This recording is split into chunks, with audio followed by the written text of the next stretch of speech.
This is Issues and Ideas, and I'm Chris DeBello. You just heard a murder take place. That was the audio from this past Wednesday in Minneapolis when ICE officer Jonathan Ross shot and killed Renee Nicole Good with 3 bullets to her head. While a majority of people have reacted with sadness and anger over this needless murder of Renee Nicole Good by ICE officer Jonathan Ross, that's not how everyone sees it. There are those who say that Renee Nicole Good dragged ICE officer Jonathan Ross down the street, assaulted the ICE officers with her vehicle, and was also breaking the law. I've asked several people what laws, still waiting for an answer. I saw others, some who posted on the Issues and Ideas Facebook page, ask why was she there to begin with? Well, it doesn't take much effort to learn that Good had just dropped off one of her kids at school and was just innocently driving down the street where the ICE agents were doing whatever the hell they were doing on that street. Some question why Good's vehicle had out-of-state plates, insinuating that she had traveled to Minnesota specifically to make trouble. Fact is, she recently moved to Minnesota and hadn't dealt with the fun and games of switching things over yet when it comes to doing anything with your vehicle. We all know what kind of torture that is. The truly sick ones even use the fact that since Good was gay, her life had less value. Now, what provokes stupidity, ignorance like this? Well, sadly, that answer is easy to find. Here's what Homeland Security Secretary Kristi Noem, dressed in her latest cosplay outfit, had to say when first informed about the murder of Renee Nicole Good by ICE officer Jonathan Ross. You asked about a shooting that we just had in Minneapolis, Minnesota. It was an act of domestic terrorism. What happened, it was our ICE officers were out in an enforcement action. They got stuck in the snow because of the adverse weather that is in Minneapolis. They were attempting to push out their vehicle, and a woman attacked them and those surrounding them and attempted to run them over and ram them with her vehicle. An officer of ours acted quickly and defensively shot to protect himself and the people around him. And my understanding is that she was hit and is deceased. We're continuing to gather more information, but this goes to show the assaults that our ICE officers and our law enforcement are under every single day. These vehicle rammings are domestic acts of terrorism. We're working with the Department of Justice to prosecute them as such. We will continue to protect our ICE officers and in cooperation with other law enforcement agencies as well. Now, you've no doubt seen the videos of Good's murder. Compare that to what you just heard Noem say. And if you want to do the comparison in real time a little bit later today, this segment will be up online as a podcast on our site and all the podcast platforms. Usually get that done by noon later today. Everything that you just heard Kristi Noem say was a lie. Everything. Everything. Therefore, that makes Kristi Noem a liar. It's not my opinion, not my assumption. That is a proven fact. All right, let's go up the MAGA chain, shall we, to the very top. Here's what Donald Trump posted on social media as his initial reaction to the murder of Renee Nicole Good by ICE officer Jonathan Ross. I've just viewed the clip of the event which took place in Minneapolis, Minnesota. It is a horrible thing to watch. The woman screaming was obviously a professional agitator, and the woman driving the car was very disorderly, obstructing and resisting, who then violently, willfully, and viciously ran over the ICE officer, who seems to have shot her in self-defense. Based on the attached clip, it is hard to believe he is alive but is now recovering in the hospital. The situation is being studied in its entirety, but the reason these incidents are happening is because the radical left is threatening, assaulting, and targeting our law enforcement officers and ICE agents on a daily basis. They're just trying to do the job of making America safe. We need to stand by and protect our law enforcement officers from this radical left movement of violence and hate. Again, that's what Donald Trump posted on his social media page immediately in the aftermath of the murder of Renee Nicole Good. As it was with what Noem said, the same can be said of Trump. What he posted was a lie. Therefore, that makes Donald Trump a liar. So, now that we've taken out the trash, let me tell you who Renee Nicole Good was. Good originally was from Colorado Springs, went on to study creative writing at Old Dominion University, that's in Virginia. She was an award-winning poet, hosted a podcast with her then-husband, Tim Macklin. She graduated in 2020. Macklin, he passed away in 2023.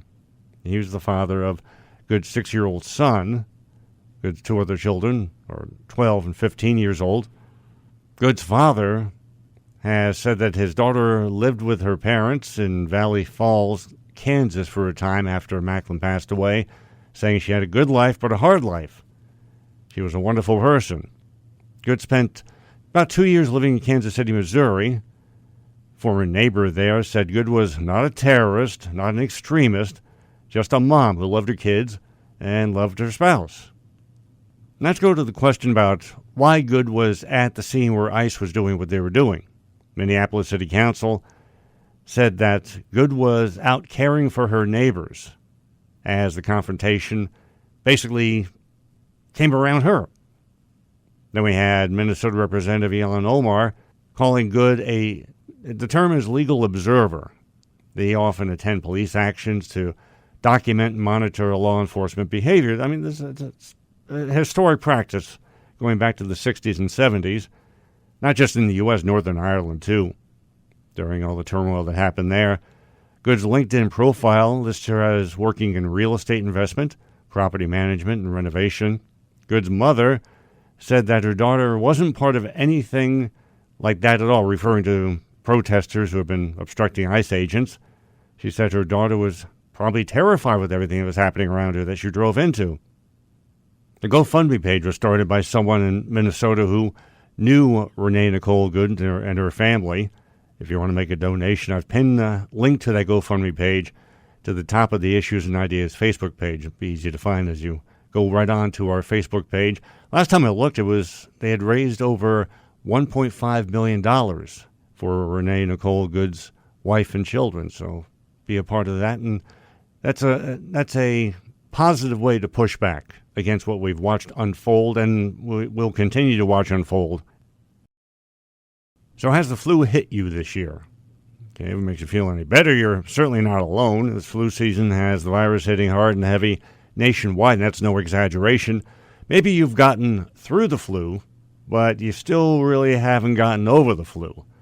If you understand the difference, there's a valuable lesson, though, that can come out of this.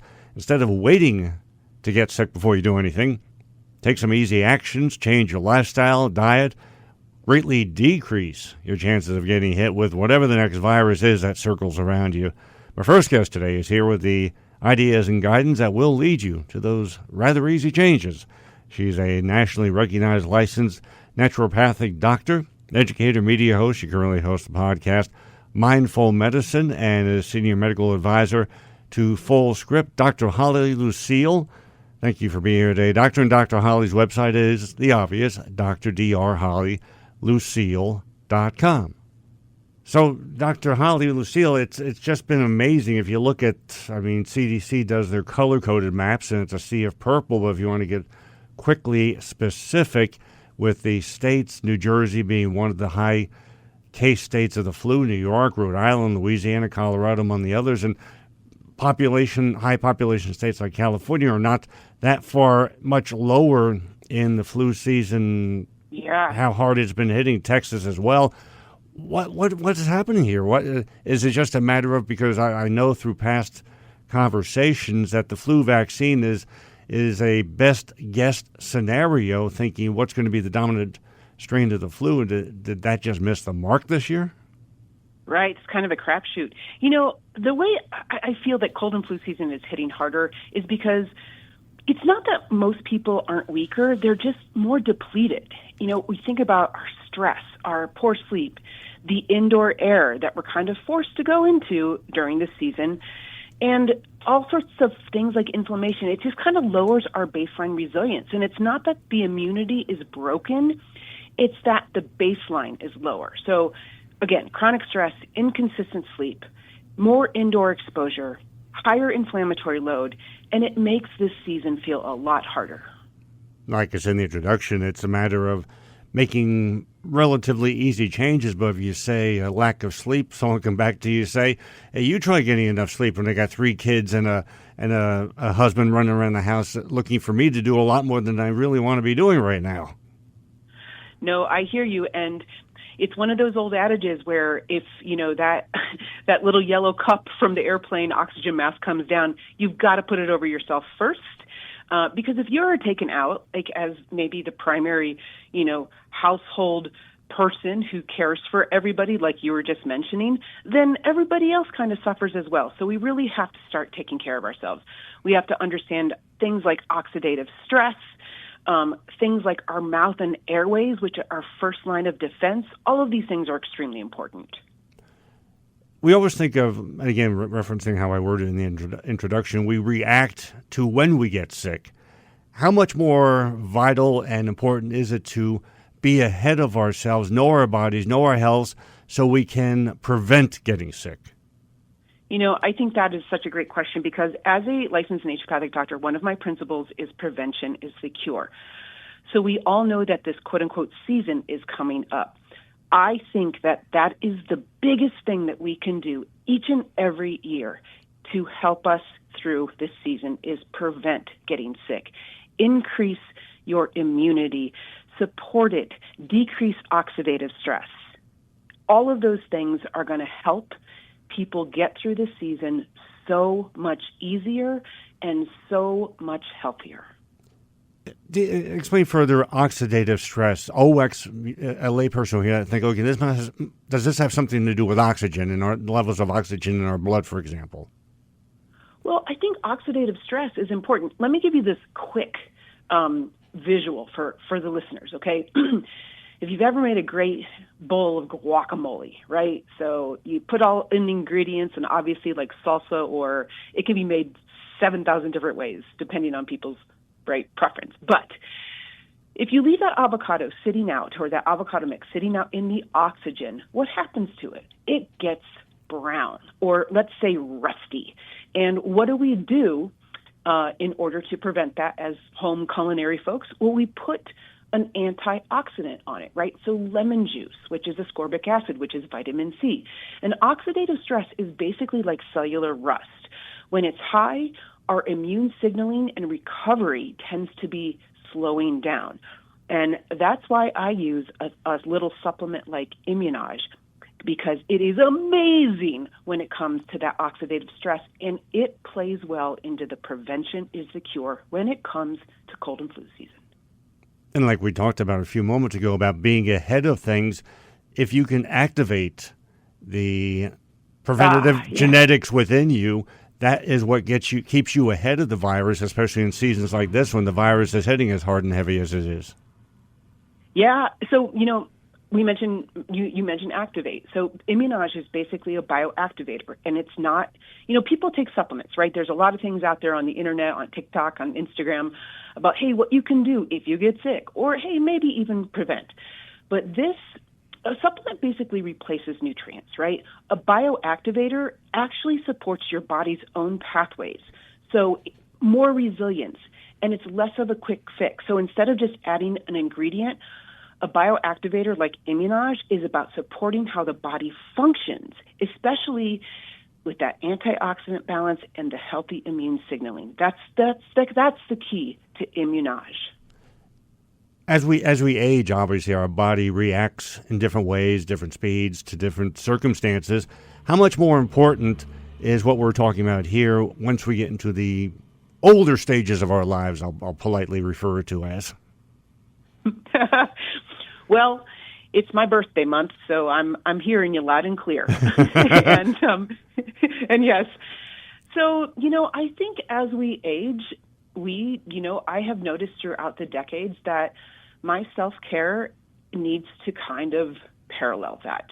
I could get away with, sleepless nights or just burning the candles at both ends way, way more when I was younger than I can now. And it shows. And so I think as we get into our 40s, our 50s, our 60s, it is so important that we keep that resilience, we keep oxidative stress low, and we keep that immune signaling high. And two, with the bioactivator like ImmuneEdge that we're talking about here, you get through the flu, but it takes longer, especially when you get older, to get over the flu. You still feel sluggish. You're really not crystal clear in your head, brain fog, I guess they call that. If your health and endurance is at a higher level through a diet, a natural supplement like we're talking about here, does that get you through completely the flu or any illness faster because your recovery is also strengthened by treating your body with ImmuneEdge? I think that is such an important point. I say think foundations first. So sleep is where you rest, relax, and repair. Obviously, staying hydrated. And it's difficult in the winter because we don't really have that thirst signal like we do sometimes in the summer. Movement is important, but ImmuneEdge fits in really well as a daily resilience tool alongside those basics. So don't skip the basics and then add supportive tools that help you stay steady through the season, especially during these high exposure periods. And yes, the most important thing is if you end up getting a virus or a bug, let's just say that we want to decrease severity and we want to decrease duration. And so having that daily resilience tool like ImmuneEdge on board, and it's not a pill, it's a little packet, it's fermented papaya, and it's clinically studied.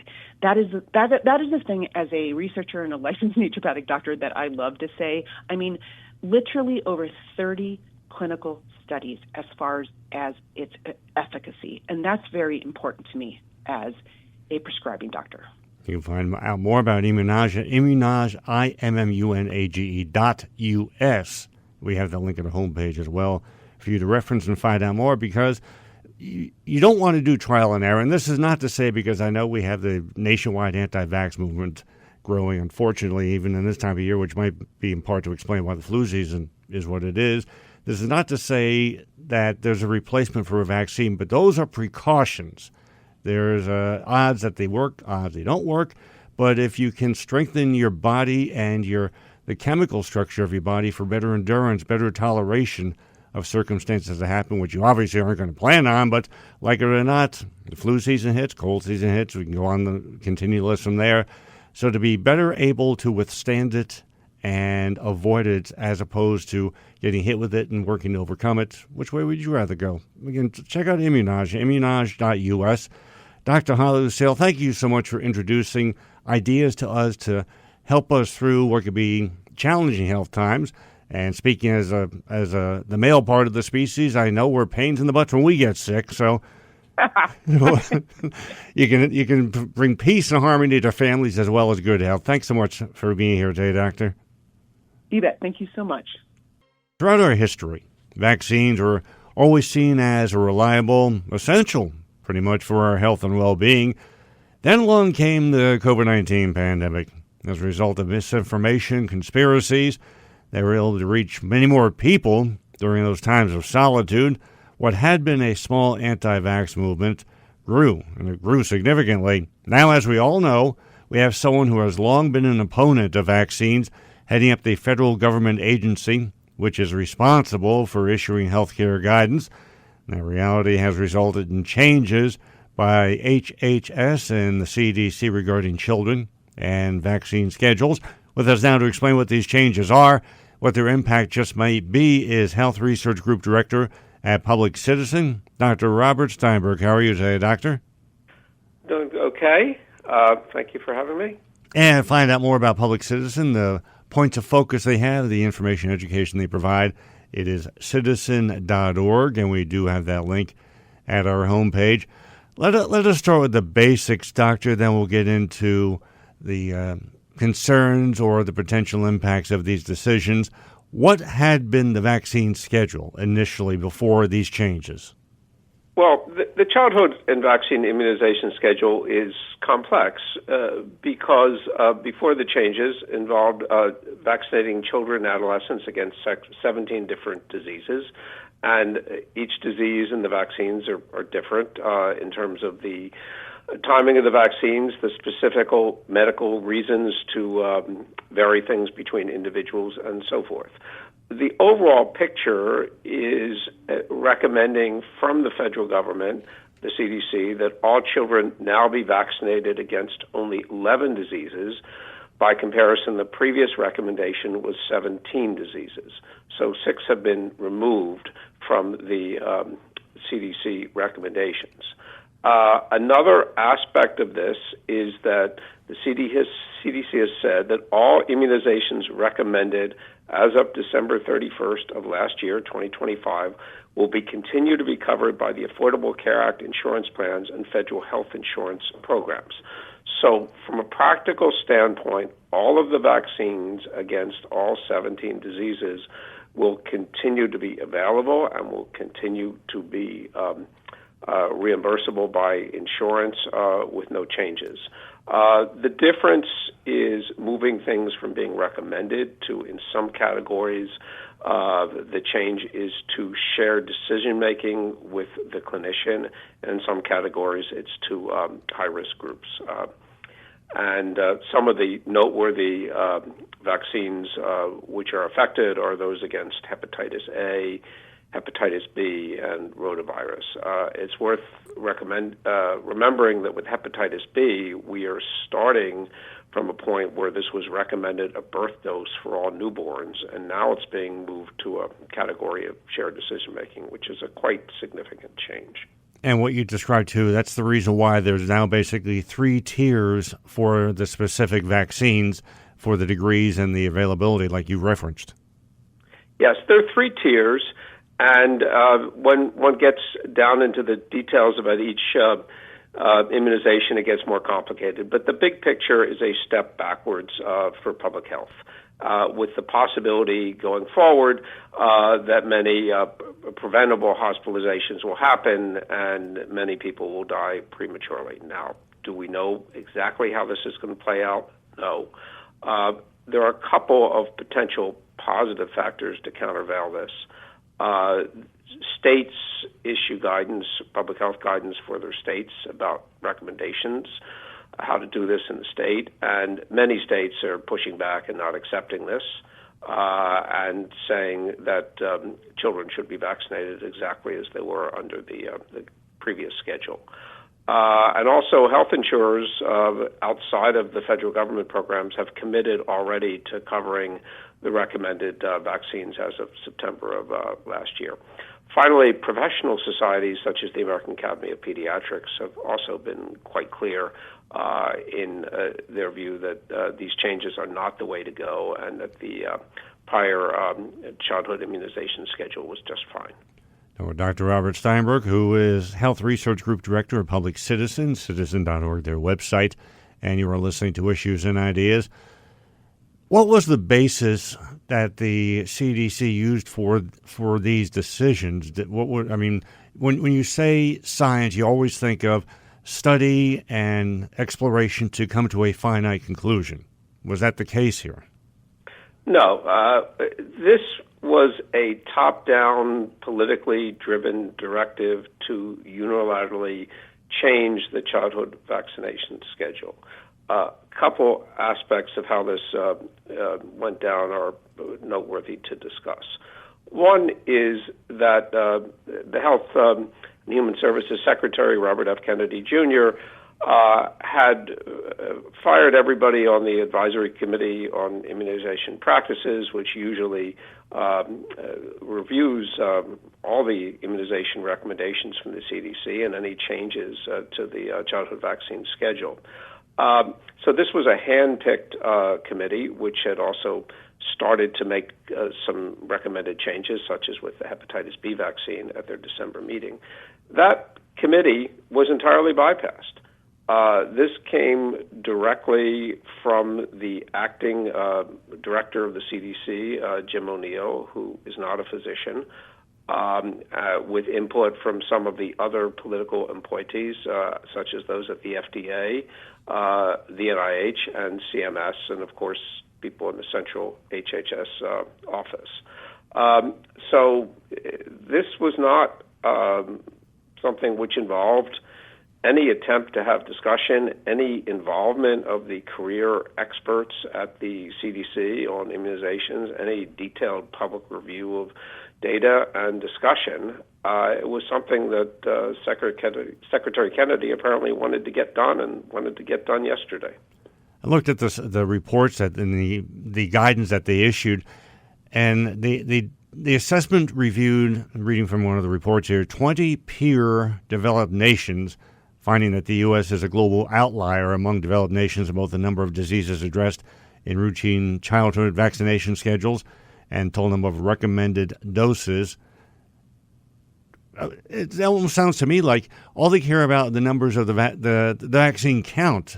I didn't see any information about the level of the health. The concept at some level is that children are getting too many shots, and they should get fewer shots, and they should get shots against fewer diseases. Now, the motivation to avoid shots for children or from anybody else, that's okay. But there's a reason why people are getting the immunizations. You have to look at the science. You have to weigh the benefits and the risks. And when you simply say, let's have less shots and let's do that and forget about the reasons why the vaccines are given in the first place, that's the wrong way to do it. The immunization schedule is a dynamic document. There's always new information about vaccines and their safety and their effectiveness. The effectiveness can change over time as the particular strains of various infectious diseases change. So what one wants is a process which allows for prudent changes as the effectiveness vaccines and or the safety change over time, but it's thoughtful public deliberation. It's not a unilateral declaration that we just have to have fewer shots. Or basically saying, well, they do that few there, we're going to do that few over here now.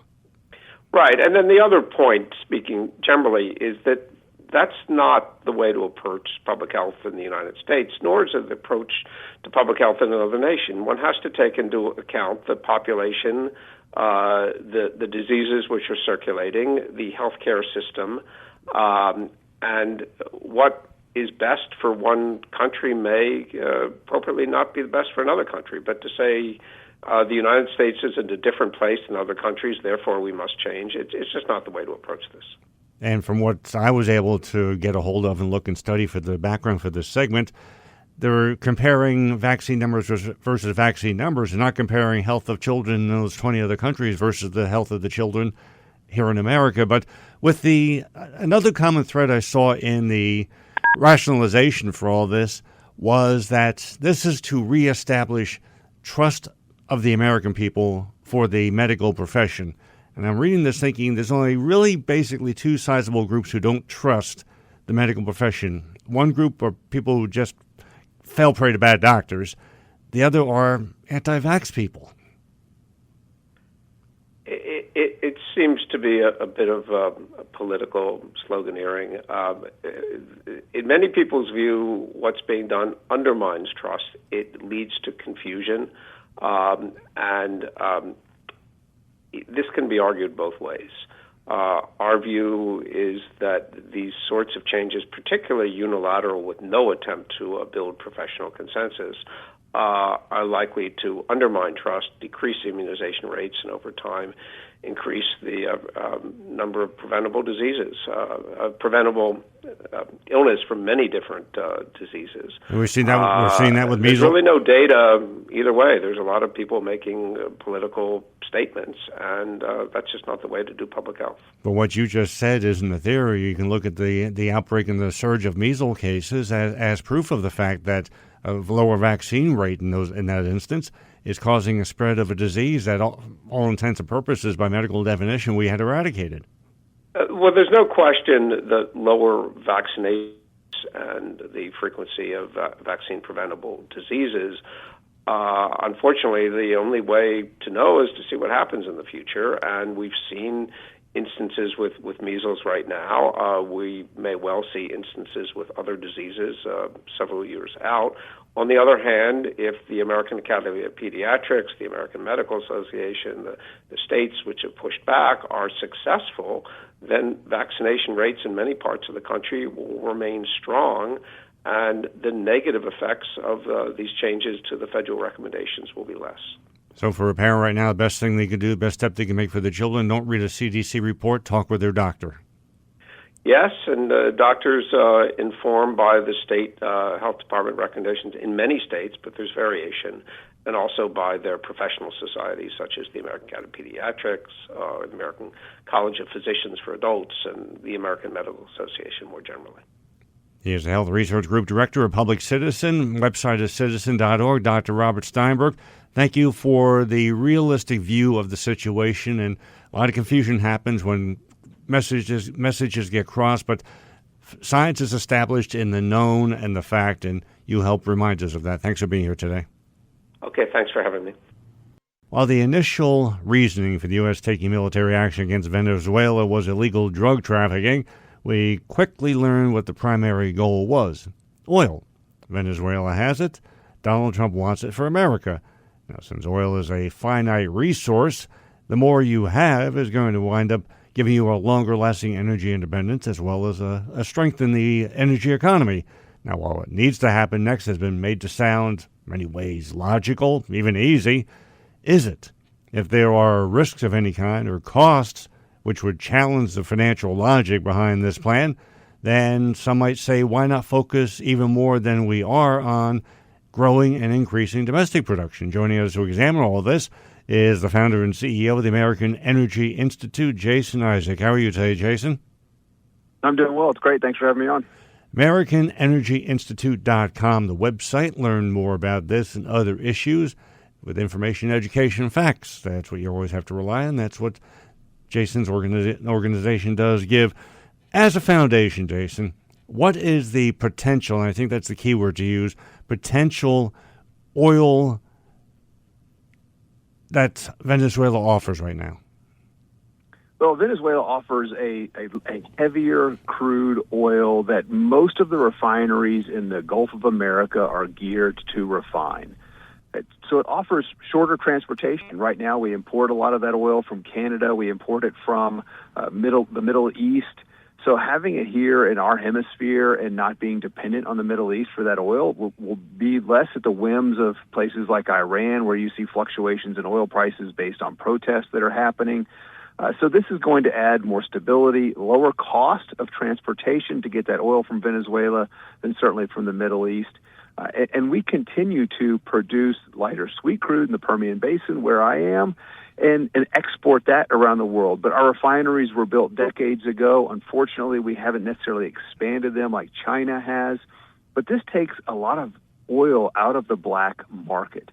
China has been buying 8 and 10 barrels of Venezuelan oil at lower and reduced price, and at the same time securing up leases and opportunities to produce critical minerals, rare earth elements, things like gold, silver, and other minerals that are important to manufacturing and certainly important to our national defense, national security. I'm glad you brought up China because that's been, to a great degree, absent from the conversation. China has been firmly entrenched in Venezuela and has been a benefactor of what Venezuela has to offer, albeit a limited amount of oil versus what they are sitting on, to be sure. But nevertheless, oil is still the strength that any economy needs. Do you think that the U.S. is would muscle out China, or is this a place where cooperation would have to happen for the oil industry in Venezuela to get back up to what it was back in the 80s and 90s? Yeah, I think it is to muscle out China when it comes to those critical elements, rare earth elements, critical minerals, because China has a stranglehold on that, whether it's production, refining, and processing in China, the mining of those throughout the African continent. China has been on a buying spree. You look at the lithium mines that are in the Congo. China has control of over 75% of those mines, and the minerals are then shipped to China, where they're refined and processed, made into electric vehicles, but also military defense. You've got a fighter jet that has nearly 10,000 pounds of those critical minerals and rare earth elements. It's absolutely critical that we have control and have a supply of them that is independent from China. But right now, China has some of them, 100% of the minerals have to come from China. So that's a dependency we don't like to have in America. And so I think that's what's really in play here in Venezuela. You get rid of a narco-terrorist as really hijacked a country and was a dictator.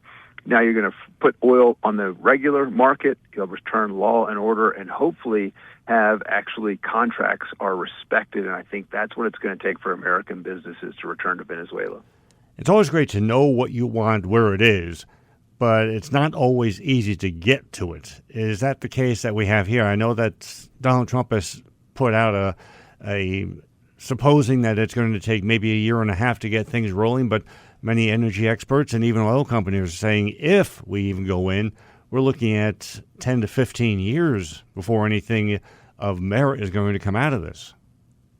Yeah, I think you're right, about 10 years before any massive, significant production and distribution of oil from Venezuela, because their infrastructure is so old. A lot of that infrastructure is stolen from American companies, where international courts have ruled that they are owed billions of dollars, and so we've got to get them reimbursed. But if there's one person in the administration that I trust on energy, it's the Secretary of Energy, the first Secretary of Energy that actually has experience working in the energy space, working for a company in Denver that he founded years ago, that actually knows what it means to produce oil and gas. So he's more well aware of the economy, the economics in Venezuela than I think anyone, and understands there's oil available right now in storage to sell on the market in Venezuela. You can get production where it is today between 700,000 and 800,000 barrels per day, up to 1.5 million barrels per day. Again, that's a drop in the bucket to the 14 million barrels approximately that we're producing per day in the United States. But again, it's that heavier crude that we need here in the U.S. So I think you're about 2 years away from getting to about 1.4 million barrels per day out of Venezuela. That money will be used to repay those companies. It'll be used for investment into Venezuela, and I think that's a big win for Venezuelans as well as consumers here in the United States. Dr. Jason Isaac, who is the founder and CEO of the American Energy Institute, AmericanEnergyInstitute.com, their website, and you are listening to Issues and Ideas. On the idea of cost, right now, a barrel of oil is bouncing between $58 and $60. It means it's pretty fluid, no pun intended. But for the oil companies, from what I've been able to research, for them to go into Venezuela, it's got to be profitable, obviously.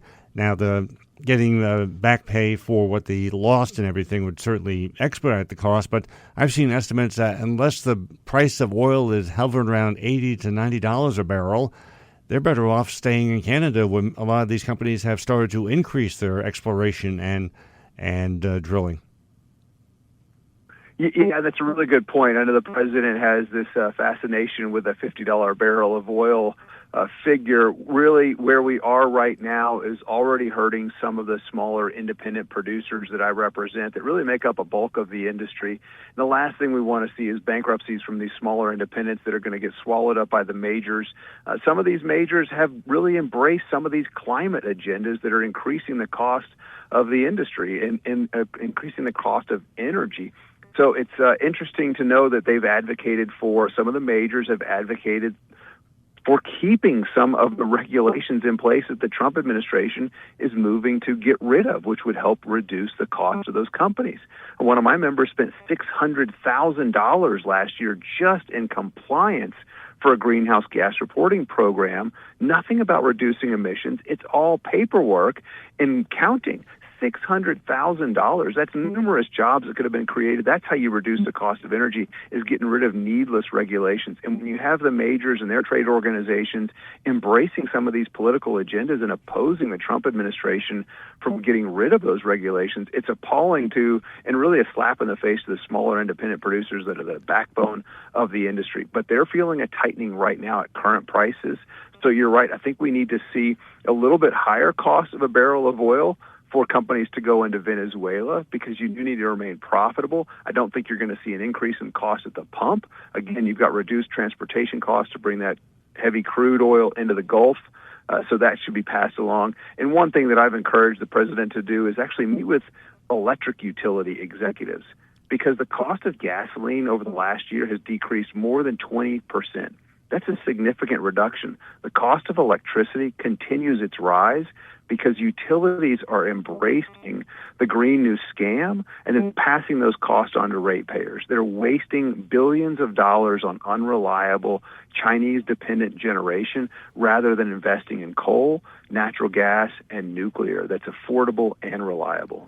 Well, that's the thing, is looking at oil 20th century thinking as opposed to looking at electricity generation through coal, through nuclear power, because if nothing else, and again referencing China, they're far and away ahead of us with data centers and the energy to keep them powered up. We're behind on that big time. We need electricity right now to catch up on that aspect of the world economy as well for technology. It would be great to have the rare earth minerals to have that technology come forward, but if the data centers can't be powered, it becomes an incomplete jigsaw puzzle.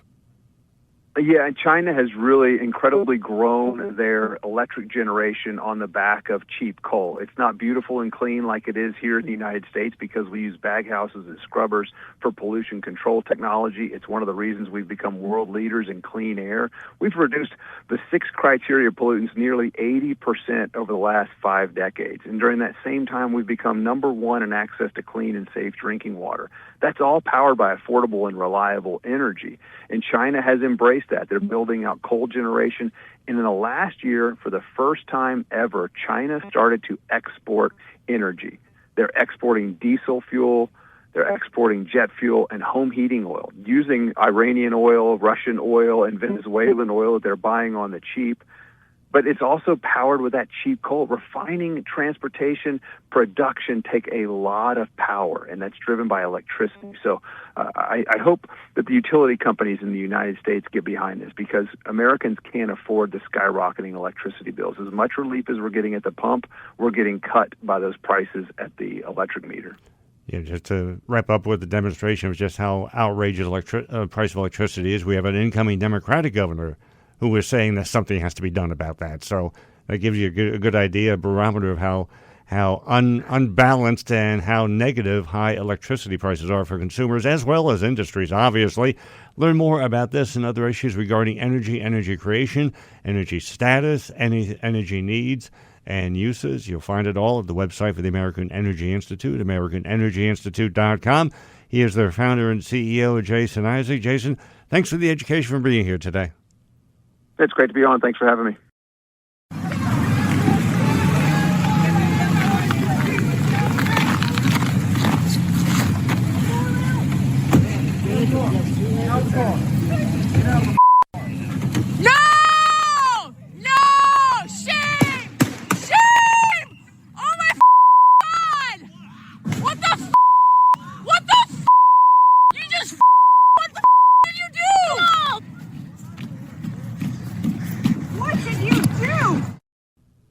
That was the audio of the murder of Renee Nicole Good this past Wednesday in Minneapolis by ICE officer Jonathan Ross. When we turn to the Bible, we quickly find that the Word of God directly addresses what we've seen and what we've heard from that sad day and the days that followed. We're told, and our system is structured for us to obey what we're told by those we elect to lead and those who are given positions of authority. Paul writes this in Romans chapter 13, verses 1 through 3. Let every soul be subject to the governing authorities, for there is no authority except from God, and the authorities that exist are appointed by God. Therefore, whoever resists the authority resists the ordinance of God, and those who resist will bring judgment on themselves. For rulers are not a terror to do good works, but to evil. Do you want to be unafraid of the authority? Do what is good, and you will have praise from the same. So, does that mean that everyone who is in a seat of authority holds a blank check to do what they please via the power that they've been given? The Bible answers that question numerous times with one consistent truth. There's this instruction that we get from Jesus in Matthew chapter 23, verses 1 through 3. And Jesus spoke to the multitudes and to his disciples, saying, The scribes and the Pharisees sit in Moses' seat. Therefore, whatever they tell you to observe, that observe and do, but do not do according to their works, for they say and do not do. Let's go to Ezekiel chapter 34, verses 1 and 2. And the word of the Lord came to me, saying, Son of man, prophesy against the shepherds of Israel. Prophesy and say to them, Thus says the Lord God to the shepherds, Woe to the shepherds of Israel, who feed themselves. Should not the shepherds feed the flocks? Another lesson, which defines ungodly authority, comes to us from Proverbs chapter 6, verses 16 through 19. These 6 things the Lord hates, Yes, 7 are an abomination to him: a proud look, a lying tongue, hands that shed innocent blood, a heart that devises wicked plans, feet that are swift in running to evil, a false witness who speaks lies, and one who sows discord among brethren. Now, regarding murder, if we don't honestly respond to it, then Father God certainly will. Now, while Deuteronomy makes this topic of murder crystal clear for us, in chapter 5, verse 17, in other words, the Ten Commandments, you shall not murder, Jesus expands on the teaching in Matthew chapter 5, verse 21. You have heard that it was said to those of old, you shall not murder, and whoever murders will be in danger of the judgment. Exactly what the judgment will involve, that's no mystery. This is what we read in Revelation chapter 21, verse 8. But the cowardly, unbelieving, abominable, murderers, sexually immoral, sorcerers, idolaters, and all liars shall have their part in the lake which burns with fire and brimstone, which is the second death. In the immediate aftermath of the murder of Renee Nicole Good, and continuing to this day, there are those who have told lies about what happened. Some who are doing that occupy seats of authority. We addressed that in the opening of the show today. They reveal themselves to be messengers for Satan and not children of God. This is what's declared in 1 John chapter 5, verse 19. We know that we are of God, and the whole world lies under the sway of the wicked one. We've seen people in authority and elsewhere make excuses for ICE officer Jonathan Ross, who shot and killed Renee Nicole Good. What type of person does that? Certainly not a child of God. The first chapter of Romans, for example, Paul writes in great length about the unrighteous who turn away from God. God, in response, says to the unrighteous, fine, you want to go it alone? Let me know how that works out for you. Let's start with verse 28 of the first chapter of Romans. And even as they did not like to retain God in their knowledge, God gave them over to a debased mind to do those things which are not fitting, being filled with all unrighteousness, sexual immorality, wickedness, covetousness, maliciousness, full of envy and murder, strife, deceit, evil-mindedness. They are whisperers, backbiters, haters of God, violent, proud, boasters, inventors of evil things, disobedient to parents, discerning, untrustworthy, unloving, ungiving, unmerciful, who, knowing the righteous judgment of God, that those who practice such things are deserving of death, not only do the same, but also approve of those who practice them.